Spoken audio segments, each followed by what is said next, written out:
नमस्कार दोस्तों, अभिनय की कार्यशाला पार्ट 1 में मैंने और भी सवाल पूछे थे तो उसका जवाब देने का समय आ गया है। मेरे YouTube channel Santosh R Mishra में आप सबका स्वागत है।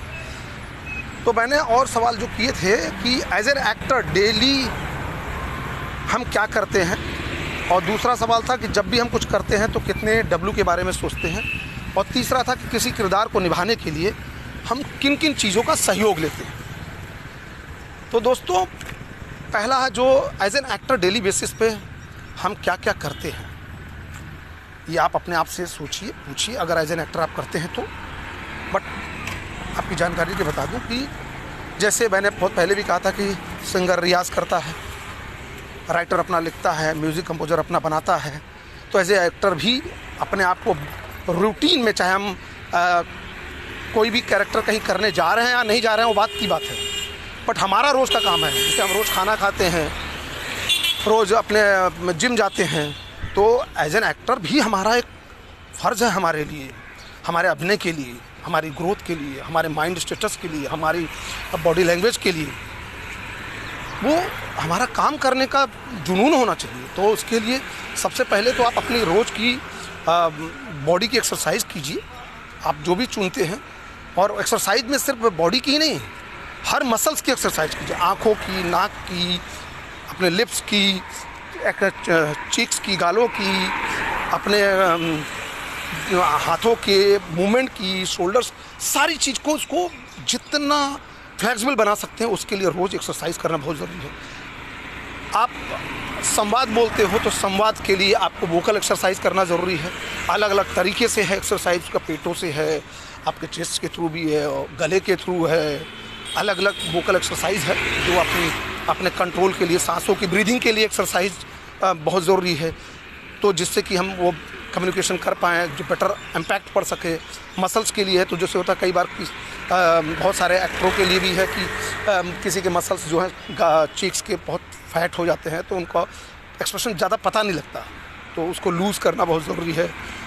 तो एज एन एक्टर उसके बाद आप मिरर एक्सरसाइज कीजिए, रोज़ अच्छी अच्छी किताबें पढ़िए, नॉवेल्स पढ़िए, अपने नाटक की कहानियाँ पढ़िए, नाटक के जो संवाद हैं उसको पढ़िए, और उसको अभिनय की तरह, उसे कैरेक्टर की तरह अपने ऑब्जर्वेशन, अपनी समझ के अनुसार उसको एनालाइज करके उसको करने की कोशिश कीजिए, उसको रिकॉर्ड कीजिए, और रिकॉर्ड करके एक ही डायलॉग को आप अलग अलग रसों में कैसे बोल सकते हैं, जैसे उसी को हास्य रस में कैसे बोलना है, वीर रस में कैसे बोलना है, रौद्र में कैसे बोलना है, करुण में कैसे बोलना है, ये सारे चीज़ों को आप करिए, और डेली बेसिस पे भी करिए।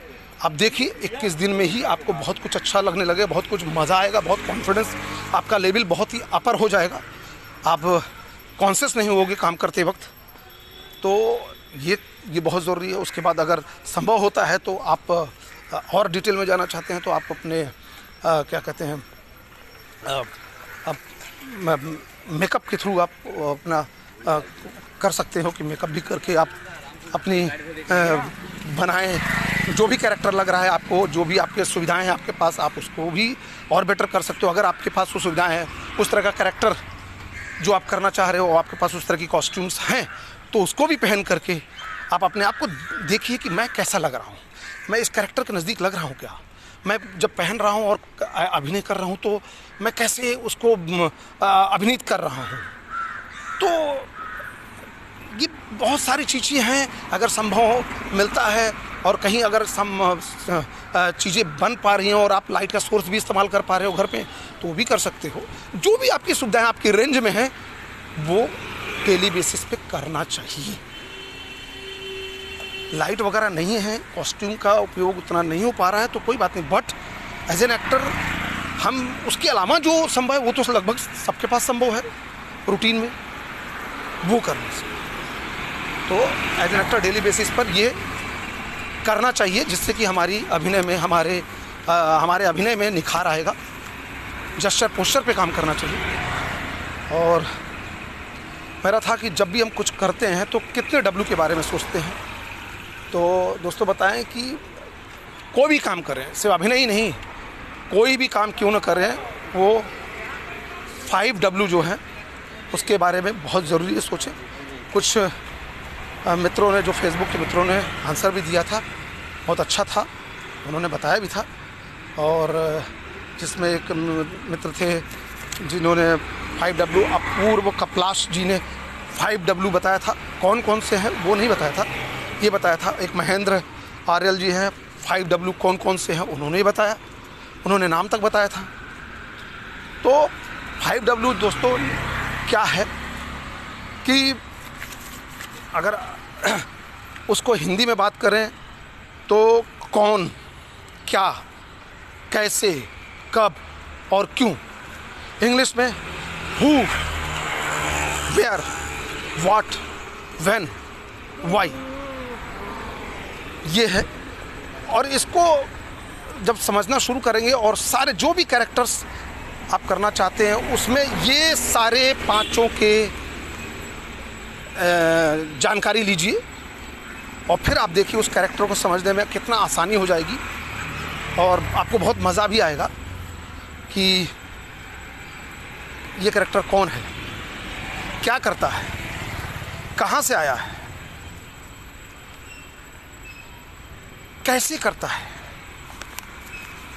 हाँ, क्या क्या, कौन है, कहाँ से आया है, कैसे करता है, कब और क्यों कर रहा है, इसके रिलेशंस क्या हैं इनके साथ, उनके कैरेक्टर, ये जो बिहेवियर कर रहा है ये क्यों कर रहा है, इसके पीछे क्या रीज़न रहा है।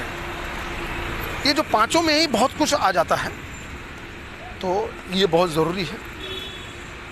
आप अपने जो भी संवाद बोल रहे हैं उसमें भी इन सारी रीजंस को डालकर आप जब बोलेंगे, उसी संवाद को आप देखिए नॉर्मल बिना समझे बोलिए और उसी संवाद में ये सारे जो रीजंस हैं उसमें ऐड करके और सबकॉन्शियस में रख करके उसी संवाद को बोलिए, तो देखिए दोनों का मतलब, दोनों का इम्पैक्ट बदल जाता है, पूरी तरह से बदल जाएगा और आपको बहुत तारीफ़ मिलेगी एज एन एक्टर।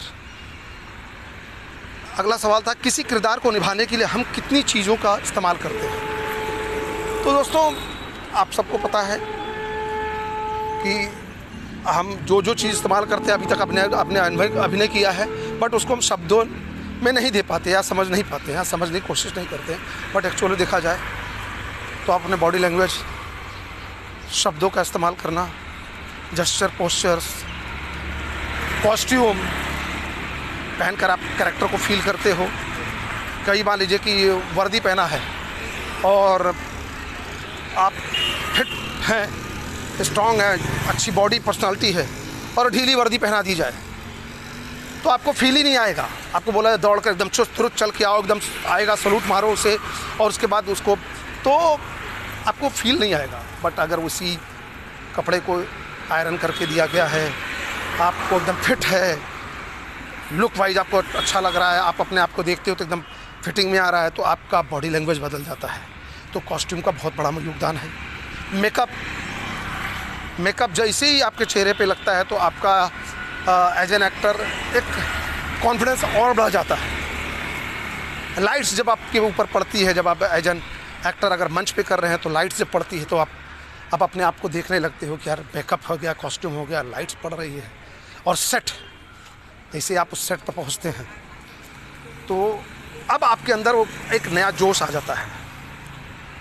अपने कैरेक्टर की जो प्रॉपर्टीज़ इस्तेमाल करते हैं, आपको उसमें अभिनय करने में बहुत सहयोग मिलने लगता है उसके, कि नहीं तो बहुत सारे एक्टर बहुत कॉन्शियस रहते हैं कि मैं अपने हाथों का उपयोग क्या करूं, मैं क्या नहीं करूं, मैं अच्छा डायलॉग वो बोल रहा है तो बस कैसे रिएक्ट करूं, क्यों? क्योंकि आप अपने कैरेक्टर में नहीं जाते हो। और ये अक्सर एक्टरों के साथ ये प्रॉब्लम आती है कि संवाद उनका चल रहा है और ये खाली है तो ये करे क्या, तो बस ऐसे ही रिएक्शन देने लगते हैं, समझ नहीं पाते हैं कि मुझे क्या करना है। अरे भाई, संवाद उनका चल रहा है बट आप भी तो पूरे सीन में शामिल हैं। अपने घर में मान लीजिए किसी घर में कुछ भी पिताजी उसके डांट रहे एक बच्चे को और वहाँ सब पति पत्नी भाभी बच्चे सब खड़े हैं, तो कुछ भी इधर उधर तो नहीं देखने लगे कि उनका अगर इन्वॉल्वमेंट है तो वो भी समझेंगे कि क्यों डांट रहे हैं, तो उनका अपना एक रिएक्शन होगा। तो ये भी समझना ज़रूरी है कि हम किन किन चीज़ों का इस्तेमाल करते हैं, हमें क्या क्या चीज़ें सहयोग करती हैं। तो हम जब एक्ट करें, जब भी एक रिहर्सल करें अपना, जब करें तो उन चीज़ों के बारे में भी सोचें। तो दोस्तों आज के लिए बस इतना। फिर नए सवालों के जवाब के लिए हम मिलेंगे। तब तक के लिए नमस्कार।